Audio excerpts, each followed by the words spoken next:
السلام علیکم، آپ دیکھ رہے ہیں مبشر لقمان یوٹیوب چینل. میرا نام مبشر لقمان ہے. پہلے تو معذرت کہ میں یعنی زیادہ ویلاگ نہیں کر سکا کل اور ابھی، کہ میں ٹریول کر رہا تھا اور میں کچھ ایسی جگہوں پہ تھا کہ جہاں پہ فون کی ایکسس نہیں تھی اور میں کر نہیں سکتا تھا. تو بہرحال اب میرے پاس کچھ فلٹر کر رہی ہیں نیوز اور کچھ آہستہ آہستہ آ رہی ہیں، تو میں نے کہا میں آپ سے شیئر کر لوں. سب سے پہلے تو یہ ہے کہ اب اسمبلی جانے کی جو تاریخ ہے وہ اس میں لگتا ہے کہ شاید تبدیلی ہو جائے. پہلے میں نے آپ کو خبر دی تھی کہ 8 اگست کو اسمبلی جا سکتی ہے، 8 نہیں تو 10 اگست کو. اور پھر اس کے بعد میاں شہباز شریف نے کہا کہ 14 تاریخ جو ہے وہ ہماری حکومت کا آخری دن ہوگا.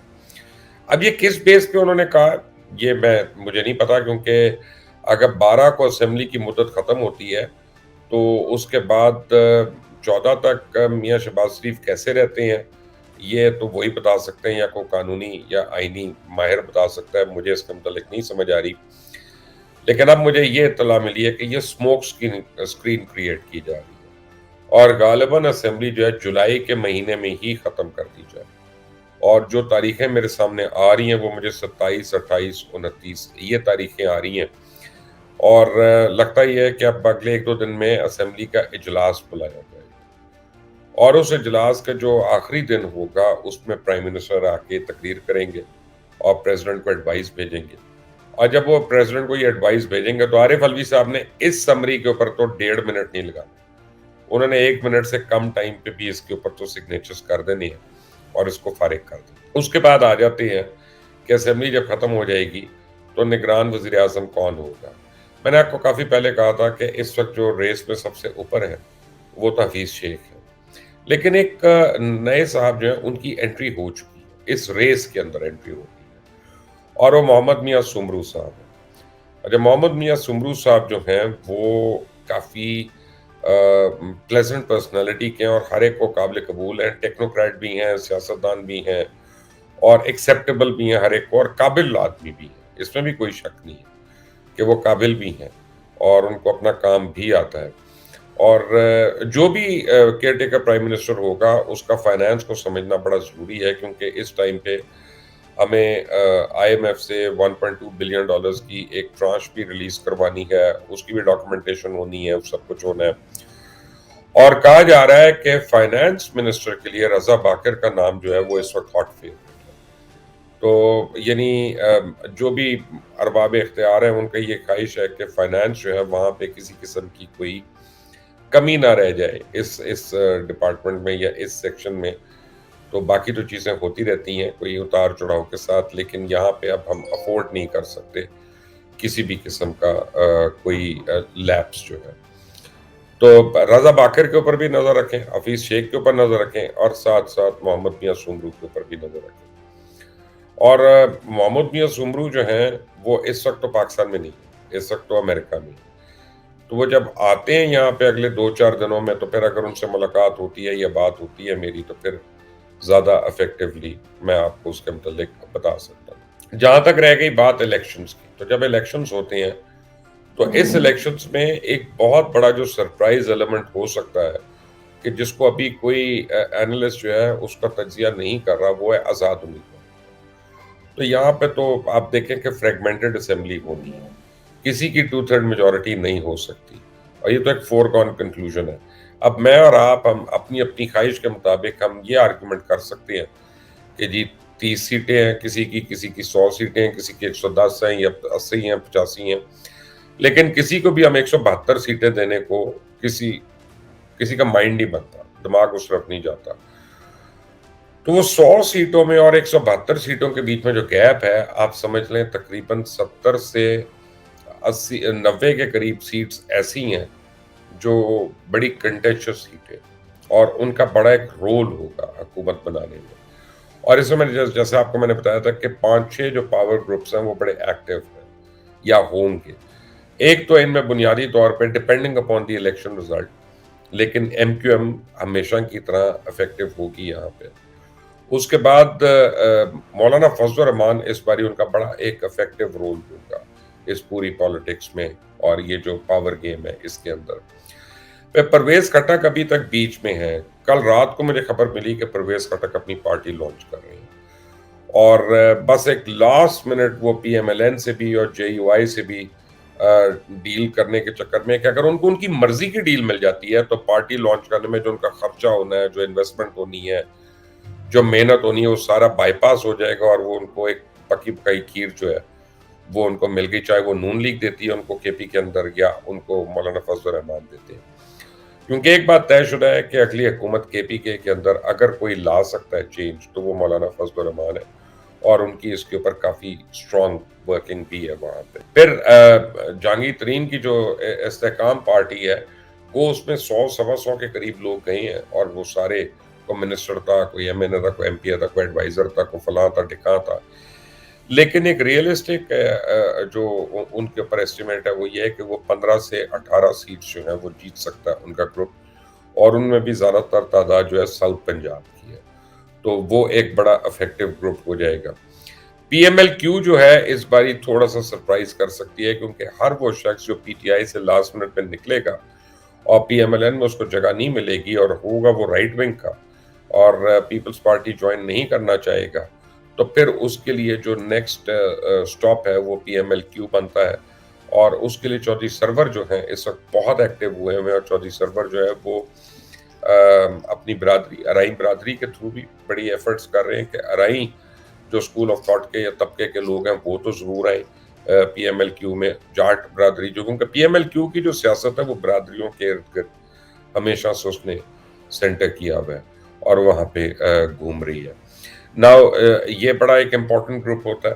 اس کے بعد آپ دیکھیں کہ راجہ ریاض اور ان کے ساتھ 30-35 جو افراد جنہوں نے چھوڑی تھی اس وقت پی ٹی آئی کو چھوڑا تھا، انہوں نے پی ڈی ایم کی دونوں یعنی ساری کی ساری جماعتوں سے یہ انڈرسٹینڈنگ لے کر چھوڑا تھا کہ جب وہ الیکشنز لڑیں گے تو ان کے سامنے کینڈیڈیٹ نہیں ہوگا، تو اگر تو ان کو کلین سلیٹ ملتی ہے اس طرح کی، اور ان سے وہ وعدہ پورا کیا جاتا ہے یا کسی حد تک پورا کیا جاتا ہے، تو ان کی بھی ایک کافی تعداد ہوگی وہاں پہ. آپ سمجھیں کہ 20 سے 22 کے قریب ان کی افیکٹولی تعداد ہو سکتی ہے.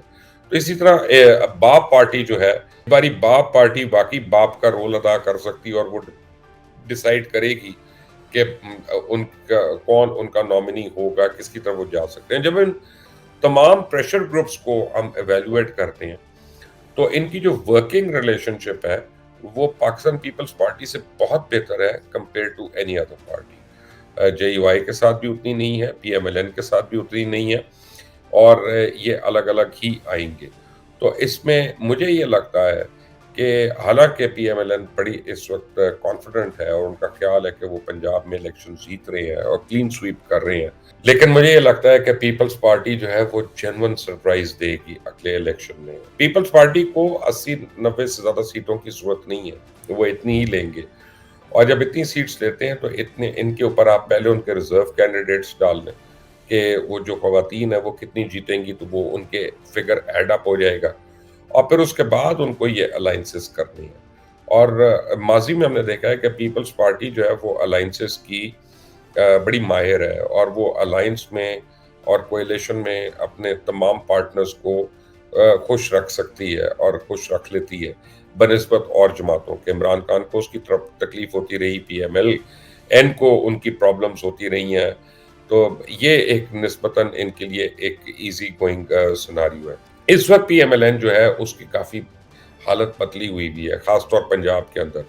ماضی میں پنجاب کو پی ایم ایل این کا گڑھ سمجھا جاتا تھا، خاص طور پہ لاہور کو ان کا شہر ہے، لیکن اس وقت میں آپ کو بتا سکتا ہوں کہ effectively P M L N Lahore میں نان ایگزسٹنٹ ہے. اور اس الیکشن اب دیکھیں 3 مہینے 4 مہینے 5 مہینے دور ہوں گے میکسیمم، اس سے زیادہ دور تو نہیں ہو سکتے. تو کہ اگر 1 مہینے کے بعد بھی اگر اسمبلی ٹوٹتی ہے تو آپ یہ سمجھیں کہ اس کے 3 مہینے کے اندر الیکشنز ہونی ہیں، تو 4 مہینے دور ہیں. تو ابھی تک تو سارا جوڑ توڑ شروع ہو جاتا ہے. لیکن اسلام آباد میں تو مجھے نظر آتی ہے وہ ایکٹیویٹی کہ رانا ثناء اللہ بھی ایکٹیو ہیں، اور وہ خواجہ آصف بھی ایکٹیو ہیں، احسن اقبال بھی ایکٹیو ہے، پرائم منسٹر بھی ایکٹیو ہیں. لیکن مجھے لاہور میں یا پنجاب میں یہ ایکٹیویٹی نظر نہیں آتی پی ایم ایل این کی. اور اس کی ایک وجہ یہ ہے کہ جو اختلافات ہیں ان کے آپس کے، وہ بہت بہت بڑھ چڑھ کر بول رہے ہیں، اور پی ایم ایل این کے اندر بڑی شدید ڈویژنز ہیں اور بڑے شدید اختلافات ہیں، اسپیشلی ایک حمزہ شہباز گروپ کے اندر اور ایک مریم نواز گروپ کے اندر. کیونکہ مریم نواز نے خواہش کا اظہار کر دیا وہ سی ایم پنجاب بننا چاہتی ہے، اور یہ جو حمزہ گروپ ہے اس کے لیے شاید یہ ایک عجیب قسم کا پروانہ ہے، اور وہ اس میں کچھ زیادہ ایک دوسرے کو سپورٹ نہیں کر رہے. تو یہ جو ان فائٹنگ ہے اس کی وجہ سے پی ایم ایل این کو بڑا نقصان پہنچ رہا ہے. دوسرا کافی جو ڈیمیج ہے، جو پی ٹی آئی کے سپورٹرز ہیں وہ بنسبت پیپلز پارٹی کے پی ایم ایل این کو زیادہ آپ سمجھیں کہ قصوروار ٹھہرا رہے ہیں. اچھا، عمران خان نے اپنی ہی ایک نئی لاجک شروع کر دی ہے، جو انہوں نے کل ڈی ڈبلیو کو بھی انٹرویو میں کہا، اس سے پہلے نکی کو بھی انٹرویو میں کہا کہ جی میری پارٹی بین ہو جاتی ہے تو میں نئی جماعت بنا لوں گا فوراً، اور میں وکیلوں سے مشورہ کروں گا اور یہ کروں گا. تو سوال یہ پیدا ہوتا ہے کہ عمران خان باہر ہوں گے تو مشورہ کریں گے نا، کیونکہ یہ میں آپ کو بتا رہا ہوں کہ ان کے ارد گرد جو پھندا ہے وہ بڑی تیزی سے تنگ ہو رہا ہے، اور عمران خان کو بھی احساس نہیں کہ نہ صرف وہ ڈسکوالیفائی ہوں گے بلکہ وہ اندر بھی ہوں گے، تو پھر ان کا پارٹی بنانے کا خواب جو ہے یہ دوسری پارٹی کا یہ ادھورے کا ادھورا رہ جائے گا. اور جو ان کے ٹرسٹڈ لوگ ہیں وہ تو ان کو آلریڈی چھوڑ چکے ہیں. اگلے ایک دو دن میں شاید اسد عمر کو بھی باقاعدہ پاکستان تحریک انصاف سے آفیشلی نکال دیا جائے، اور ان کی جگہ پہ اب جو ہے وہ مراد سعید کو ایک اہم عہدہ دیا جائے گا. یہ بھی اطلاع آ رہی ہے کہ مراد سعید کو عمران خان وائس چیئرمین بنانا چاہتے ہیں، جس کی شاہ محمود کو بڑی پرابلم ہے، لیکن عمران خان کو اس میں کوئی ایشو نہیں ہے. چودھری پرویز الہی جو ہیں ان کی تعریف تو کر دی عمران خان نے، لیکن ابھی تک وہ ان کو ٹرسٹ نہیں کر رہے. تو چودھری پرویز الہی کا جو فیوچر ہے وہ کافی مخدوش نظر آتا ہے، کیونکہ وہ چودھری شجاعت کے ساتھ واپس جانا چاہتے ہیں. ان کی ملاقاتیں بھی ہو چکی ہیں، جیل کے اندر بھی ہو چکی ہیں، اسپتال کے اندر بھی ہو چکی ہیں. اور اس میں جو کلیدی رول ہے وہ ان کے چودھری شجاعت کے چھوٹے بھائی چودھری شفاعت حسین جو ہیں وہ کر رہے ہیں، دونوں کے بیچ میں ڈسکشن جو کروا رہی ہیں ساری. لیکن مونس الہی جو ہے وہ نہیں چاہتا، وہ چاہتا ہے یا باپ رگڑ رگڑ کے اسی طرح فارغ ہو جائے، تب بھی وہ بڑا لیڈر بن گیا، کچھ نہیں ہوتا تو اس کے پاس اتنا پیسہ ہے کہ وہ اپنے کزنز کے نیچے کام نہیں کرنا چاہتا. تو یہ جو ایگوز کی لڑائی ہے یہ صرف ایک خاندان تک لمیٹڈ نہیں، یہ کئی خاندانوں پہ آگے جا رہی ہے. لیکن اگلا ہفتہ جو ہے آپ سمجھے جو 17 تاریخ سے پیر ہے، پیر سے لے کے ہفتے تک یہ بڑے اہم دن ہیں، اور یہ بہت ہی اہم ایک ہفتہ ہے، کیونکہ اس میں انٹرم پرائم منسٹر بھی ڈیسائیڈ ہوگا. اس انٹرم پرائم منسٹر سے اس کی کابینہ کی مشاورت بھی کی جائے گی، وہ بھی ڈیسائیڈ ہوگا. الیکشن کمیشن کے پاس بھی نام جائیں گے، انہوں نے بھی کہا. یہ ساری ایکٹیویٹی جو ہے اب یہ اگلے مہینے اگلے ہفتے یہ شروع ہو جائے گی. So next week is a very important political week, stay tune. لیکن جو میں نے آپ کو پچھلے وی لاگز میں بتایا میں آپ کو دوبارہ بتاؤں، سپریم کورٹ کو دیکھتے رہیں. سپریم کورٹ ایک سپینر پھینک سکتا ہے، اور وہ کیا سپینر ہوگا وہ اگلے ایک وی لاگ میں آپ کو کلیئر کروں گا. ویسے میں پہلے بتا چکا ہوں، لیکن اگر آپ اس چینل کو سبسکرائب کر لیں گے، بیل آئیکن کو پریس کریں گے، تو آپ کو مزید اپڈیٹس خود بخود ملتی رہیں گی. انٹل دی نیکسٹ ٹائم، اللہ حافظ.